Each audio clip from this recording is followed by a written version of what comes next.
Bhojpuri film Swami ji I love you से debut कर रहे हैं स्वामी यादव। सिनेमा इंडस्ट्री के बूम मचाते हुए लेटेस्ट खबरों के लिए हमारे चैनल को अभी सब्सक्राइब कीजिए और वीडियोस को शेयर करते रहिए। Bhojpuri film Swami ji I love you से डेब्यू कर रहे हैं स्वामी यादव। इस फिल्म को निर्देशित किया है बाबा धीरेन्द्र प्रताप सिंह सोलंकी जी। भोजपुरी फिल्म इंडस्ट्री में अपनी पहली फिल्म को लेकर आ रहे हैं अभिनेता स्वामी यादव बतौर अभिनेता। ये उनकी पहली भोजपुरी फिल्म होगी जिसमें वो लीड रोल में नजर आएंगे। Film Swami I love you इस फिल्म को जल्द ही अपने नज़दीकी सिनेमाघरों में देख पाएंगे। ये फिल्म एक संपूर्ण पारिवारिक फिल्म है जो कि हर वर्ग के दर्शकों को पसंद आएगी।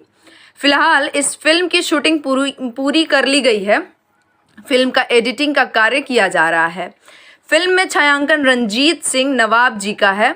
फिल्म की मुख्य भूमिका में स्वामी यादव, गोपाल राय, कमल आदीन, राज कपूर शाही, बबलू यादव, सोनू पांडे, बालेश्वर सिंह, सुधाकर मिश्रा, गौड जी, विक्की यादव, विक्की नीलम, मारधाड़ श्रवण जी का है। तो आइए इस फिल्म के अभिनेता स्वामी यादव जी को उनकी पहली फिल्म की हमारी सिनेमा जगत की पूरी टीम की तरफ से ढेर सारी शुभकामनाएं।